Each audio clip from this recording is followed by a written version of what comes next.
ఇక వార్తల వివరాలు చూస్తే రాజధాని Amaravati outer ring road alignment లో ఎక్కువ వంపులు లేకుండా చూడాలని జాతీయ రహదారుల సంస్థ అధికారులకు ముఖ్యమంత్రి చంద్రబాబు సూచించారు. ఓఆర్ఆర్ తో 7 జాతీయ రహదారుల్ని అనుసంధానించాలని ఆయన స్పష్టం చేశారు. ఉమ్మడి కృష్ణా, గుంటూరు జిల్లాల పరిధిలో 189 కిలోమీటర్ల పొడవున్న ఓఆర్ఆర్ ను నిర్మించనున్నారు. సిఆర్డీఏ అథారిటీ సమావేశంలో ఓఆర్ఆర్ అలైన్మెంట్ పై ఎన్హెచ్ఏఐ ఆర్ఎండ్బి సిఆర్డీఏ అధికారులతో సీఎం చంద్రబాబు సోమవారం సమీక్షించారు. ప్రతిపాదిత మ్యాప్ను అధికారులు సీఎంకు చూపించగా ఆయన కొన్ని సూచనలు చేశారు. అలైన్మెంట్ కి సిఆర్డీఏ ఇప్పటికే ఎన్ఓసీ జారీ చేసింది. రోడ్లు భవనాల శాఖ కూడా ఎన్ఓసీ జారీ చేస్తే ఆ ప్రతిపాదనను ఎన్హెచ్ఏఐ కేంద్ర ఉపరితల రవాణా శాఖ ఆమోదం కోసం పంపిస్తోందని అధికార వర్గాలు తెలిపాయి. అక్కడ ఖరారైతే భూసేకరణ తదితర ప్రక్రియలు మొదలవుతాయని తెలిపాయి. ఓఆర్ఆర్ నిర్మాణానికి అయ్యే మొత్తం ఖర్చు భరించేందుకు కేంద్ర ప్రభుత్వం ఇప్పటికే అంగీకారం తెలిపింది. ఉమ్మడి కృష్ణా, గుంటూరు జిల్లాల పరిధిలో 189 కిలోమీటర్ల పొడవున ఓఆర్ఆర్ ను నిర్మించనున్నారు. చెన్నై, కోల్కతా, మచిలీపట్నం, హైదరాబాద్, గుంటూరు, అనంతపురం, ఇబ్రహీంపట్నం, జగదల్పూర్, కొండమూడు, పేరేచర్ల, విజయవాడ, ఖమ్మం, నాగ్పూర్ గ్రీన్ ఫీల్డ్ రహదారులని ఓఆర్ఆర్తో కలపనున్నారు. అనంతపురం జిల్లాలోని కొడికొండ చెక్పోస్ట్ నుంచి ముప్పవరం వరకు నిర్మిస్తున్న యాక్సెస్ కంట్రోల్డ్ గ్రీన్ ఫీల్డ్ రహదారిని అమరావతి ఓఆర్ఆర్ వరకు పొడిగించనున్నారు. 2014-19 మధ్య టీడీపీ హయాంలో అనంతపురం, అమరావతి మధ్య ప్రతిపాదించిన ఎక్స్ప్రెస్ వే అలైన్మెంట్ ను జగన్ ప్రభుత్వం అమరావతిపై కక్షతో పూర్తిగా మార్చేసింది. కర్ణాటక సరిహద్దులోని కొడికొండ చెక్పోస్టు నుంచి మొదలయ్యే ఈ రహదారిని వైఎస్ఆర్ జిల్లాలోని పులివెందుల మీదుగా తీసుకొచ్చి బాపట్ల జిల్లాలోని ముప్పవరం వద్ద చెన్నై, కోల్కతా జాతీయ రహదారితో అనుసంధానించేలా ప్రతిపాదించింది. దాన్ని ముప్పవరం నుంచి అమరావతి ఓఆర్ఆర్ వరకు పొడిగించాల్సిందేనని ఎన్హెచ్ఏఐ అధికారులకు ముఖ్యమంత్రి స్పష్టం చేశారు. భవానీ దీక్ష విరమణలు కీలక ఘట్టానికి చేరుకున్నాయి. దీక్ష విరమణలు బుధవారం ఉదయం 11 గంటలకు పూర్ణాహుతితో ముగియనున్నాయి. ఈ నేపథ్యంలో మంగళవారం భవానీలు భారీగా తరలివస్తున్నారు. మంగళవారం సెంటిమెంట్గా దీక్షలను విరమించారనే అభిప్రాయం ఉన్నా సాయంత్రం నుంచి గిరి ప్రదక్షిణ చేసుకుని బుధవారం ఉదయం దీక్షలను విరమించే అవకాశం ఉందని గురు భవానీలు పేర్కొంటున్నారు. శ్రీ దుర్గా మల్లేశ్వర స్వామివార్ల దేవస్థానంలో కొలువైన ఇంద్రకీలాద్రిపై భవానీ దీక్ష విరమణ మహోత్సవాలు వైభవంగా కొనసాగుతున్నాయి. అమ్మ దర్శనానికి తరలి వస్తున్న భవానీ మాలదారులతో వీధులన్నీ పోటెత్తుతున్నాయి. దారులన్నీ అమ్మ సన్నిధికే అన్నచందంగా కనిపిస్తున్నాయి. ఉత్సవాల్లో 4వ రోజైన మంగళవారం తెల్లవారుజామున 3 నుంచి రాత్రి 11 గంటల వరకు భవానీలను అమ్మవారి దర్శనానికి అనుమతించారు. భవానీలు అధిక సంఖ్యలో తరలి రావడంతో వినాయకుడి గుడి వద్ద క్యూ లైన్లోకి ప్రవేశించినప్పటి నుంచి కొండ దిగువన లడ్డూ కౌంటర్కు చేరేందుకు 3 గంటల సమయం పడుతోంది. రాత్రి 9 నుంచి 11 గంటల వరకు గిరి ప్రదక్షిణ మార్గంలో భవానీల రద్దీ కనిపించింది. రైళ్లు, బస్సులు, ప్రత్యేకంగా ఏర్పాటు చేసిన ప్రత్యేక రవాణా వాహనాల ద్వారా నగరానికి చేరుకుంటున్న భవానీలు తొలుత పద్మావతి, సీతమ్మవారి పాదాలు, భవానీ పున్నమి ఘాట్లలో పుణ్యస్నానాలు ఆచరిస్తున్నారు. అనంతరం దుర్గగుడి ఘాట్ రోడ్లోని కామధేను అమ్మవారి ఆలయం వద్ద పూజలు నిర్వహిస్తున్నారు. ఆ తర్వాత గిరి ప్రదక్షిణ ప్రారంభిస్తున్నారు. రైల్వే స్టేషన్, బస్టాండ్కు వచ్చే భవానీల సంఖ్యను పోలీస్ శాఖ ఎప్పటికప్పుడు అంచనా వేస్తూ ఆలయ ప్రాంగణంలో అధికారులకు సమాచారం అందిస్తోంది. దీక్షా విరమణలు బుధవారం ఉదయం 11 గంటలకు పూర్ణాహుతితో ముగియనున్నాయి. ఈ నేపథ్యంలో మంగళవారం భవానీలు భారీగా తరలివస్తున్నారు. 2014-19 మధ్యలో విజయవాడలో జరిగిన అభివృద్ధి కన్నా మిన్నగా నగరాన్ని అభివృద్ధి చేస్తామని ఎంపీ కేశినేని శివనాథ్ పేర్కొన్నారు. నగరంలో మౌలిక సదుపాయాల కల్పనే కూటమి లక్ష్యమని స్పష్టం చేశారు. తూర్పు నియోజకవర్గ అభివృద్ధిపై ఎమ్మెల్యే గద్దె ప్రత్యేక దృష్టి సారిస్తున్నారని ప్రశంసించారు. విజయవాడ టికిల్ రోడ్లోని సీసీ రోడ్డు నిర్మాణానికి ఎంపీ కేశినేని శివనాథ్ చిన్ని, ఎమ్మెల్యే గద్దె రామ్మోహన్ శంకుస్థాపన చేశారు. ఈ సందర్భంగా ఎంపీ మాట్లాడుతూ 2014-19 తెలుగుదేశం హయాంలో జరిగిన అభివృద్ధిని మరిపించేలా నగర అభివృద్ధి చేస్తున్నామని అన్నారు. అమృత్ స్కీమ్ నిధులతో అభివృద్ధికి బాటలు వేస్తున్నామని, ప్రజలకు మౌలిక సదుపాయాల కల్పనే కూటమి లక్ష్యమని స్పష్టం చేశారు. తూర్పు నియోజకవర్గ అభివృద్ధిపై ఎమ్మెల్యే గద్దె ప్రత్యేక దృష్టి సారిస్తున్నారని ప్రశంసించారు. ఎప్పుడూ కూడా గద్దె రామ్మోహన్ రావు ఆధ్వర్యంలో ఏ అధికారంలో ఉన్నా ప్రతిపక్షంలో ఉన్నా నిరంతరం వారు ప్రజలతోనే ఉంటా ప్రజల సమస్యలు చేసుకుంటా ప్రజల సమస్యలు పరిష్కరించడంలో కృషి చేస్తారు. అదేవిధంగా వారిలాగానే నేను కూడా వారి మార్గంలోనే విజయవాడ నగరం, ముఖ్యంగా తూర్పు నియోజకవర్గంలో ఉన్న డ్రైనేజ్ సమస్యలు కానీ, స్ట్రాంగ్ వాటర్ డ్రైనేజ్ సమస్యలు కానీ, రోడ్డు సమస్యలు కానీ పరిష్కరించి ప్రజలకు మెరుగైన సౌకర్యాలు అందిస్తామని తెలియజేస్తున్నాం. ముఖ్యంగా ఈ రోడ్డు 60 మీటర్ల లెంత్, 5 మీటర్ల విడ్త్తో ఇవాళ 9 లక్షల ఎస్టిమేట్ ఎస్టిమేట్తో సీసీ రోడ్డు ఏర్పాటు చేయడం జరిగింది. గత 5 సంవత్సరాల నుంచి ఇక్కడ ప్రాంతవాసులందరూ చాలా ఇబ్బంది పడుతూనే ఉన్నారు. ఏ రోజు కూడా గత ప్రభుత్వం పట్టించుకున్న బాబాను పడలేదు. త్వరలో వీళ్ళ కోరిక తీరబోతుంది. అనంతరం ఎమ్మెల్యే గద్దె రామ్మోహన్ మాట్లాడుతూ గత 5 సంవత్సరాల జగన్ పాలనలో పాపాలు తప్ప అభివృద్ధి లేదని విమర్శించారు. జిల్లాలో డిస్ట్రిక్ట్ రెవెన్యూ మీటింగ్ కూడా జరగలేదని, ప్రతి సంవత్సరంలో 2 సార్లు మీటింగులో జరిగిన అభివృద్ధి వచ్చిన ఫలితాలపై చర్చ ఉండేదన్నారు. జగన్ హయాంలో అభివృద్ధిని తుంగలో తొక్కారని విమర్శించారు. చిన్నపాటి వర్షానికే రోడ్డుపై నీళ్లు నిలిచాయన్నారు. ప్రజల నుండి అధిక పన్నులు వసూలు చేసి వైసీపీ నేతల జేబులు నింపుకున్నారని ఆరోపించారు. మంత్రి నారాయణ కూడా విజయవాడ అభివృద్ధికి నిధులు కేటాయిస్తున్నారని పేర్కొన్నారు. 1000 కోట్లతో విజయవాడ నగరాన్ని రాజధాని నగరంగా అభివృద్ధికి బాటలు వేస్తున్నామన్నారు. విజయవాడ నగరాన్ని రూపురేఖలు మార్చడానికి ప్రణాళికలు వేస్తూ ఉన్నారు. నిన్న నారాయణ గారు చెప్పడం జరిగింది. సుమారు 1000 కోట్ల రూపాయలతో విజయవాడ నగరాన్ని రాజధాని నగరంగా దాని అందాలు తీర్చిదిద్దుతామని కూడా చెప్పడం జరిగింది. ఏదేమైనా కూడా రేపు జనవరి నుంచి ప్రారంభమయ్యే పనులు అటు అమరావతిలో కానివ్వండి, విజయవాడలో కానివ్వండి, ఈ పనులన్నీ కూడా మొత్తం ఒక ప్రజలందరికీ మేలు చేకూర్చే విధంగా, చిన్నపాటి వర్షం కాదు పెద్దపాటి వర్షం వచ్చిన ఇబ్బంది లేని విధంగా తీర్చిదిద్దడానికి నేను, ఎంపీ గారు, మా కార్పొరేటర్ గారు అందరం కూడా కలిసికట్టుగా ఆలోచన చేసి వాళ్ళకి అధికారులకి తెలియజెబుతున్నాం. దాని ప్రకారం అందరూ సమిష్టిగా కృషి చేసి అటు ప్రజాప్రతినిధులు, ఇటు అధికారులు, మంత్రి మండలి అందరూ కూడా సమిష్టిగా కృషి చేసి విజయవాడ నగరాన్ని రాజధాని నగరంగా, గొప్ప నగరంగా, హైదరాబాద్తో సమానంగా పోటీ పడే విధంగా తీర్చిదిద్దడానికి ప్రయత్నం చేయాలి. ప్రజాప్రతినిధుల దృష్టికి ఏదైనా సమస్యని తీసుకువెళ్తే పరిష్కారం కోసం నిధులు కేటాయిస్తారు. మహా అయితే పనుల పురోగతిపై అధికారులను అడిగి ఆరా తీస్తారు. కానీ ఉప ముఖ్యమంత్రి పవన్ కళ్యాణ్ సరికొత్త ట్రెండ్కి శ్రీకారం చుట్టారు. క్షేత్రస్థాయిలో పనుల పురోగతిని పరిశీలించడమే కాదు, స్వయంగా నాణ్యతని తనిఖీ చేస్తున్నారు. సోమవారం కృష్ణా జిల్లాలో పర్యటించిన పవన్ కంకిపాడు రొయ్యూరు రోడ్డు, గుడివాడ మండలం మల్లాయిపాలెంలోని తాగునీటి శుద్ధి కేంద్రాలను పరిశీలించారు. ఉప ముఖ్యమంత్రి పవన్ కళ్యాణ్ కృష్ణా జిల్లాలో సోమవారం సుడిగాలి పర్యటన చేశారు. పెనమలూరు, గుడివాడ నియోజకవర్గాల్లో పలు అభివృద్ధి పనులను క్షేత్రస్థాయిలో పరిశీలించారు. 2 నెలల కిందట పెనమలూరు పరిధిలో పల్లె పండుగ నిర్వహించిన పవన్ కంకిపాడు నుంచి గోడవర్రు మీదుగా రొయ్యూరు వరకు రోడ్డు నిర్మాణానికి హామీ ఇచ్చారు. అలాగే గుడివాడ మండలంలోని 43 గ్రామాలకు తాగునీరు సమస్యను తీరుస్తానని భరోసా కల్పించారు. చెప్పినట్లుగానే వెంటనే నిధులు విడుదల చేయించి పనులు ప్రారంభించారు. సోమవారం జిల్లాలోని పర్యటించిన పవన్ ఆ 2 పనుల పురోగతి, నాణ్యతను పరిశీలించారు. ముందుగా కంకిపాడుకు చేరుకున్న ఉప ముఖ్యమంత్రి గొడవరు, రొయ్యూరు మధ్య వేస్తున్న రోడ్డు పనులను క్షుణ్ణంగా పరిశీలించారు. పనుల వివరాలను అధికారులను అడిగి తెలుసుకున్నారు. నిర్మాణంలో నాణ్యత పాటిస్తున్నారో లేదో అని తెలుసుకునేందుకు కొత్త రోడ్డు మధ్యలో గుంత తవ్వించి పరిశీలించారు. స్వయంగా ట్యాప్తో రహదారిని లేయర్ను కొలిచారు. రహదారులు నాణ్యత విషయంలో రాజీ పడవద్దని కలెక్టర్ బాలాజీ సంబంధిత అధికారులకు సూచించారు. ఆ తర్వాత కంకిపాడులోని సీసీ రోడ్లను పవన్ తనిఖీ చేశారు. కాల్వల దగ్గర కూర్చుని సీసీ రోడ్లు మందం, నాణ్యతను పరిశీలించారు. సుమారు గంటన్నరకు పైగా పెనమలూరు పరిధిలో వేస్తున్న రోడ్లను నాణ్యత తనిఖీ చేసేందుకు కేటాయించారు. ఆ తర్వాత గత ప్రభుత్వంలో రోడ్ల దుస్థితి పరిస్థితులతో ఏర్పాటు ఫోటో గ్యాలరీ తిలకించారు. అనంతరం ఉప ముఖ్యమంత్రి గుడివాడ నియోజకవర్గంలో పర్యటించారు. గుడివాడ మండలం మల్లాయపాలెంలో రక్షిత తాగునీటి పథకాల ద్వారా సరఫరా నీటిని శుద్ధి చేసే విధానాన్ని తనిఖీ చేశారు.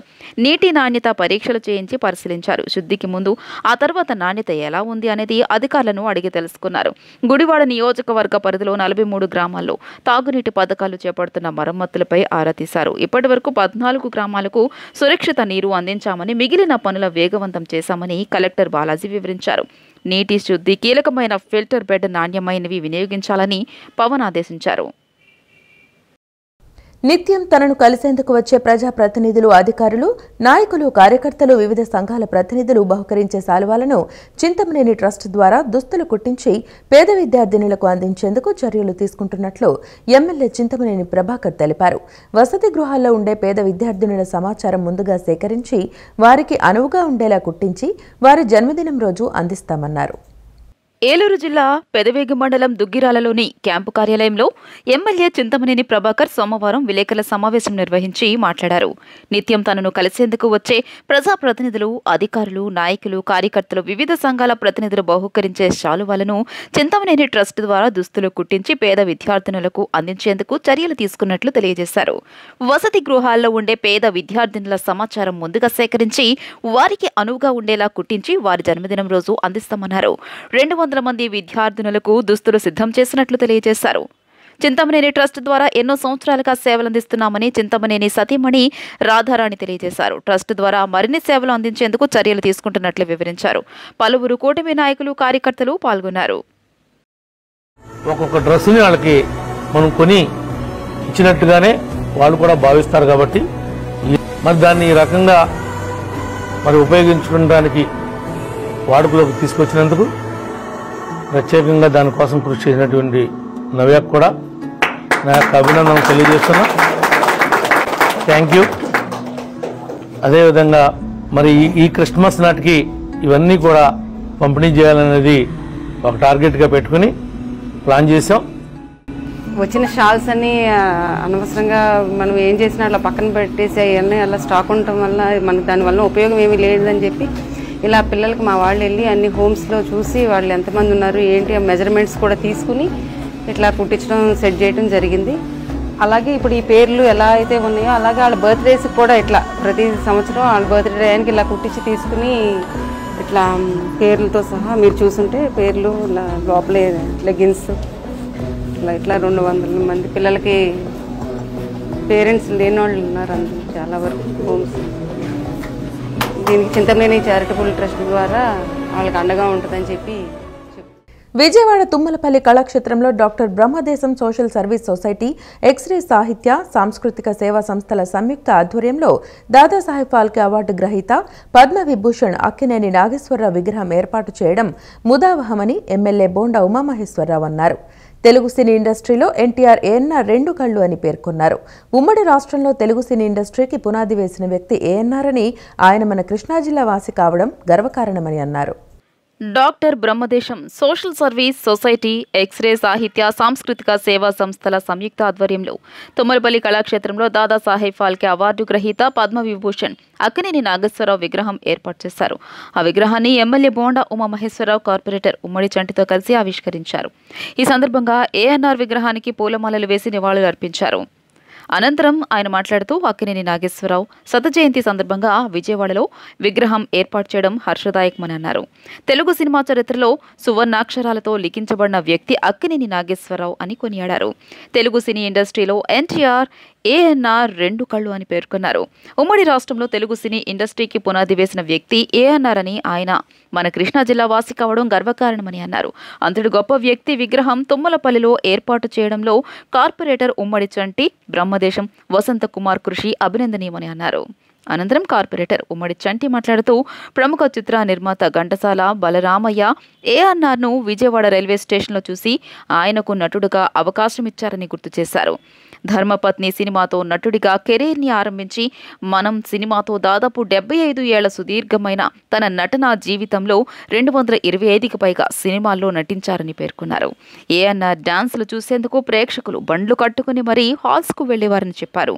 సినీ ప్రపంచంలో ఏఎన్ఆర్కు ఒక ప్రత్యేక స్థానం ఉందని కొనియాడారు. మరణం అనేది ఎవరికైనా తప్పదు కాబట్టి ఆయన చనిపోయినా, ఆయన మన మధ్య లేకపోయినా ఆయన్ని వాళ్ళ గుర్తుంచుకుంటూ ఆయన అభిమానులు, ఆయన అభిమాన సంఘ అధ్యక్షులు పేరు వసంత్ కుమార్ గారు, అలాగే చంటి, ఉమ్మడి చంటి, అలాగే కార్పొరేటర్ గారు, అలాగే ఆయన మిత్రబంధం అందరూ కలిపి ఇక్కడ మరి ఈ రోజున తుమ్మలపల్లి వారి కళాక్షేత్రంలో ఆయన విగ్రహం పెట్టారు. ఆ విగ్రహం పెడతానికి ప్రభుత్వం తరపున మేమందరం కూడా స్థానిక శాసనసభ్యుడిగా, అలాగే తెలుగుదేశం ప్రభుత్వం అందరం కూడా సహకరించాం. ఇది మా బాధ్యత అనుకున్నాం. కవులకి, కళాకారులకి, నటులకి, కళారంగానికి సేవ చేసిన వాళ్ళకి, తెలుగు భాషకు సేవ చేసిన వాళ్ళకి ఈ ప్రభుత్వంలో అత్యున్నత స్థానం, అత్యున్నత గుర్తింపు ఉంటుంది. వాళ్ళ ఆశయాల్ని భావితరాలకు తీసుకెళ్లే లక్ష్యంగా తెలుగుదేశం ప్రభుత్వం పనిచేస్తని ఆ మహానుభావుడికి ఘన నివాళులు అర్పిస్తూ సెలవు తీసుకుంటాం. పండగ చేసుకోవాల్సిన వాతావరణం, ఎందుకంటే ఆయన లేరు కనుక పుడతారు, చచ్చిపోతారు. మనిషి అనేది కామరాది, అది అందరికీ తెలిసిన సత్యం. ఈలోపు మనం ఏం చేసాం అనేది ఇంపార్టెంట్. మరి అక్కినేని నాగేశ్వరరావు చిత్రాలు చూడటమే కాదు, మరి విజయవాడ నగర ప్రజలకి ముఖ్యం కూడా ఇది ఒక అవకాశం దొరికింది. ఆయన మరి చనిపోయిన రోజు, పుట్టినరోజులు కూడా ఇక్కడ ఘనంగా చేసుకోవాల్సిన అవసరం కూడా మన అందరిపైన ఉందని ఈ సందర్భంగా తెలియజేస్తూ అక్కినేని నాగేశ్వరరావు అభిమానులకి మరి ముఖ్యంగా కూడా వీళ్ళు ముగ్గురు నా దగ్గరికి వచ్చి ఇట్లాగా అంటే మరి వీళ్ళందరూ కూడా మరి వాళ్ళందరూ సంతోషమే. ఆ మహానుభావుని ఆయన చేసిన నట విశ్వరూపం యొక్క సినిమాల యొక్క పరంపర 250 సినిమాలు అన్నమాట. వాటన్నిటికీ గుర్తింపుగా మా వైపు నుంచి ఇచ్చే నివాళి ఈ విగ్రహావిష్కరణ. దీంట్లో మేమందరం కూడా తలా ఒక చెయ్యేసి మేమందరం కూడా పాల్గొనేది నాకు సంతోషంగా ఉంది. మా వాకర్స్ మూవ్మెంట్ తరఫున గవర్నర్గా రామకృష్ణగా నేను వీళ్ళకి శుభాకాంక్షలు తెలియజేస్తున్నాను. ఆ మహానుభావునికి వందనాలు సమర్పిస్తున్నాను. ఘంటసాల బలరామయ్య గారు ఆ రోజు చూడకుండా పోతే నాగేశ్వరరావు గారు ఎవరో తెలుసుండేదే కాదు. అందుకని విజయవాడలో ఒక అక్కినేని నాగేశ్వరరావు గారికి సంబంధించిన చిరస్థాయిగా ఉండే గుర్తులు ఏమీ లేదు ఉద్దేశంతో తొమ్మిదిపల్లి కళాక్షేత్రంలో విగ్రహం ఏర్పాటు చేయాలని మా సంకల్పం చంటి గారి వారి తీరిందని మేము ఈ సందర్భంగా వారి కృతజ్ఞతలు తెలియజేస్తున్నాను. గత టీడీపీ ప్రభుత్వ హయాంలో చేపట్టిన టిడ్కో గృహాలను పూర్తి చేయాలని రాష్ట్ర ప్రభుత్వం నిర్ణయించింది. ప్రస్తుతం వివిధ దశల్లో ఉన్న 1.18 లక్షల ఇళ్లను ఎన్డీఏ ప్రభుత్వం ఏర్పడి ఏడాది కానున్న నేపథ్యంలో వచ్చే ఏడాది జూన్ 12 నాటికి పూర్తి చేయాలని అధికారులకు ముఖ్యమంత్రి చంద్రబాబు గడువు నిర్దేశించారు. గృహ సముదాయాల్లో అన్ని రకాల మౌలిక సదుపాయాలు పక్కాగా కల్పించి గృహప్రవేశాలకు ఏర్పాట్లు చేయాలని సూచించారు. సచివాలయంలో సోమవారం టిడ్కో గృహాల నిర్మాణంపై ముఖ్యమంత్రి చంద్రబాబు సమీక్షించారు. పేదలకు మంచి ఇళ్లు కట్టించి ఇవ్వాలని ఇతర దేశాల్లోనూ పరిశీలించి 2014-19 మధ్య టిడ్కో ఇళ్లను ప్రారంభించడం జరిగిందన్నారు. అప్పట్లో కేంద్రం రాష్ట్రానికి 7,01,481 గృహాలు మంజూరు చేసిందని, వాటిలో 5 లక్షల ఇళ్లకు పరిపాలనా అనుమతులిచ్చామన్నారు. 4,54,706 గృహాలకు టెండర్లు పిలిచి 3,13,832 ఇళ్ల నిర్మాణ పనుల్ని ప్రారంభించామని తెలియజేశారు. వీటి విస్తీర్ణం 300, 365, 430 చదరపు అడుగుల చొప్పున విభజించామని, ఒక్కో ఇంటి నిర్మాణానికి కేంద్రం 1.50 లక్షల రూపాయలు అందించగా రాష్ట్ర ప్రభుత్వం 1.50 లక్షల రూపాయలు వెచ్చించింది. మౌలిక సదుపాయాల కల్పనకు ఒక్కో ఇంటికి 90,000 రూపాయల చొప్పున ఖర్చు చేసిందన్నారు. మొత్తంగా 38,000 కోట్ల రూపాయలతో 7,04,481 గృహాల్ని పూర్తి చేసేలా అప్పట్లో ప్రణాళిక రచించామన్నారు. 2019 ఎన్నికల్లో తెదేపా మళ్లీ అధికారం చేపట్టి ఉంటే ఈ నిర్మాణాలన్నీ పూర్తయ్యేవని, కానీ నాడు అధికారంలోకి వచ్చిన వైకాపా ప్రభుత్వం 2.16 లక్షల గృహాలు మినహా మిగతావన్నీ రద్దు చేసింది అని మండిపడ్డారు. విజయవాడ ఇందిరాగాంధీ మున్సిపల్ స్టేడియంలో జనవరి 2 నుంచి 12వ తేదీ వరకు 35వ విజయవాడ పుస్తక మహోత్సవం నిర్వహించనున్నట్లు పుస్తక మహోత్సవ కమిటీ అధ్యక్ష ప్రధాన కార్యదర్శులు కె లక్ష్మయ్య, టి మనోహర్ నాయుడు తెలిపారు. జనవరి 6న సాయంత్రం పిబి సిద్ధార్థ కళాశాల నుంచి ఇందిరాగాంధీ స్టేడియం వరకు పుస్తక ప్రియులు పాదయాత్ర నిర్వహిస్తారన్నారు. అనంతరం నిర్వహించే సభలో మంత్రులు కందుల దుర్గేష్, సత్యకుమార్ యాదవ్, ఉన్నత అధికారులు పాల్గొంటారన్నారు. విజయవాడ పుస్తక మహోత్సవం కమిటీ అధ్యక్ష ప్రధాన కార్యదర్శులు కె లక్ష్మయ్య, టి మనోహర్ నాయుడు నిన్న విలేకరుల సమావేశం నిర్వహించారు. సమావేశంలో కార్యక్రమ వివరాలు వెల్లడించారు. విజయవాడ ఇందిరాగాంధీ మున్సిపల్ స్టేడియంలో జనవరి 2 నుంచి 12వ తేదీ వరకు 35వ విజయవాడ పుస్తక మహోత్సవం నిర్వహించనున్నట్లు తెలియజేశారు. తొలి రోజు సాయంత్రం 5 గంటలకు ఉప ముఖ్యమంత్రి పవన్ కళ్యాణ్ ఈ ప్రదర్శనను ప్రారంభిస్తారన్నారు. జనవరి 6న సాయంత్రం పిబి సిద్ధార్థ కళాశాల నుంచి ఇందిరాగాంధీ స్టేడియం వరకు పుస్తక ప్రియులు పాదయాత్ర నిర్వహిస్తారన్నారు. అనంతరం నిర్వహించే సభలో మంత్రులు కందుల దుర్గేష్, సత్యకుమార్ యాదవ్, ఉన్నతాధికారులు పాల్గొంటారన్నారు. పుస్తక మహోత్సవ ప్రాంగణానికి పిడికిటి రామకోటేశ్వరరావు, ప్రధాన సాహిత్య వేదికకు ఈనాడు గ్రూప్ సంస్థల వ్యవస్థాపక చైర్మన్ రామోజీరావు, విద్యార్థి కార్యక్రమాలు జరిగే ప్రతిభా వేదికకు రతన్ టాటాల పేర్లు పెట్టారని తెలియజేశారు. తొలి రోజు రామోజీరావు సాహిత్య వేదికపై జరిగే ప్రారంభోత్సవ సభలో కేంద్ర సాహిత్య అకాడమీ కార్యదర్శి కె శ్రీనివాసరావు పాల్గొంటారన్నారు. Andhrajyothi Delhi bureau associate editor A Krishnarao రచించిన పివి నరసింహరావు జీవిత చరిత్ర పుస్తకాన్ని ఆవిష్కరించనున్నారని చెప్పారు. అనంతరం 7 గంటలకు నిర్వహించే రామోజీరావు సంస్మరణ సభకు ఈనాడు ఆంధ్రప్రదేశ్ ఎడిటర్ ఎం నాగేశ్వరరావు హాజరవుతారని అన్నారు. ఈ ప్రదర్శనను ప్రజలు పెద్ద ఎత్తున సందర్శించి పుస్తకాలు కొనుగోలు చేయాలని నిర్వాహకులు కోరారు. సమావేశంలో కమిటీ ప్రతినిధులు బెల్లపు బాబి, గోళ్ల నారాయణరావు, లక్ష్మీ, రవికుమార్, ప్రసాద్ తదితరులు పాల్గొన్నారు. ఈ పాలిటెక్నిక్ కళాశాలలో గత 2 సంవత్సరాలు 2 పుస్తక మహోత్సవాలు నిర్వహించాము. 33, 34 పుస్తక మహోత్సవాలు పాలిటెక్నిక్ కాలేజ్ నిర్వహిస్తే చాలామంది ఇబ్బంది పడినారు. పార్కింగ్ ప్రాబ్లం కొంత, లేకపోతే అక్కడ రావడానికి గ్రౌండ్లో కొంత కంఫర్టబుల్ లేకపోవడం, కొంత ఏజ్డ్ పీపుల్స్ నడవడానికి ఇబ్బంది పడ్డారు. వీటన్ని దృష్టిలో పెట్టుకొని మేమంతా కూడా ప్రయత్నం చేసి సఫలీకృతులయ్యాం. అందులో భాగంగా మీ పాత్ర కూడా ఉంది. మీరందరూ సహకరించడం వల్లే ఈ పుస్తక మహోత్సవానికి ఇంత పేరు వచ్చింది. ఈ 35వ పుస్తక మహోత్సవంలో ఇందిరాగాంధీ మున్సిపల్ స్టేడియంలో ఏర్పాటు చేస్తున్నాం. ఇన్నర్లో మన ఈ పుస్తక మహోత్సవం నిర్వహిస్తాం. బయట వచ్చేసి right side food court side 2 గేట్లు ఉంటాయి. తర్వాత బందర్ రోడ్లో 2 గేట్లు ఉంటాయి. అదేవిధంగా కార్వే సైడ్ 2 గేట్లు ఉంటాయి. మనకు food court and Bandar road నుంచి వచ్చే వాళ్ళకి 20,000 ఎస్ఎఫ్టీతో పార్కింగ్ ఉంది. అంటే అతిపెద్ద పార్కింగ్ 20,000 ఎస్ఎఫ్టీ అంటే దాదాపుగా ఒకేసారి ఒక 20,000 మంది సరిపడే పార్కింగ్ ఉంది. 4వ తేదీ బుర్రా సాయి మాధవ్ సినిమా రచయిత, మాటల రచయిత బుక్ ఫెస్టివల్కి అటెండ్ అవుతున్నారు. సినిమాకు సంబంధించిన పుస్తకం మీద ఆయన మాట్లాడతారు. అట్లాగే 6వ తేదీ సాహిత్య అకాడమీ అవార్డు వచ్చినటువంటి పెనుగొండ లక్ష్మీనారాయణ గారికి బుక్ ఫెస్టివల్లో సత్కారం జరిగింది. రాజపాలెం చంద్రశేఖర్ రెడ్డి గారు అటెండ్ అవుతారు. తర్వాత నచ్చిన పుస్తకం, మెచ్చిన పుస్తకం అనే అంశం మీద 4:30 నుంచి 5:30 వరకు బుక్ ఫెస్టివల్లో ప్రతిరోజు ఉంటుంది. దీనికి సంబంధించి మా రిక్వెస్ట్ ఏంటంటే, ఈ రాష్ట్రంలో ఎవరైనా కానీ ఆ వేదిక మీద మాట్లాడటానికి అది ఓపెన్ డయాస్, జర్నలిస్టులు ప్రధానంగా, రచయితలు, కవులు, కామన్ మ్యాన్ ఎవరైనా కానీ వాళ్ళకి నచ్చిన పుస్తకం మీద మాట్లాడటానికి 11 రోజులు ఏ రోజైనా కానీ మాకు పేరు ఇస్తే వాళ్ళకి షెడ్యూల్ నిర్ణయం చేసి మీకు 1వ తారీఖు ఇచ్చేటటువంటి బ్రోచర్లో వాళ్ళ పేరు మేము ఇందిరాగాంధీ స్టేడియం గ్రౌండ్లో లోపల సర్కిల్లో 200 స్టాల్స్ వరకు పడతాయి. ఆ 200 స్టాల్స్ కూడా విజిబుల్ బాగుంటుంది. ఒక చోట వెళ్ళిన వాడికి రెండో చోట కాకుండా అలా తిరిగేసేసి మళ్ళీ డెడ్ పాయింట్కి వచ్చేసేయచ్చు అక్కడికి. ఆ రకంగా ఏర్పాటు చేస్తాం. అందులో ఇంక ఎక్కువైతే అంటే స్థలం జాగా ధరపతి దానిలోనే మళ్ళీ మేము అక్కడ సర్దుబాటు చేసి అందరికీ జస్టిఫికేషన్ చేస్తాం. ఇది పబ్లిషర్స్ వచ్చిన వాళ్ళందరికీ కూడా. అది ఈ సంవత్సరం మేము ఈ గ్రౌండు ప్రాక్టికల్గా ఎలా ఉంటుందో కూడా మేము చూడాలి.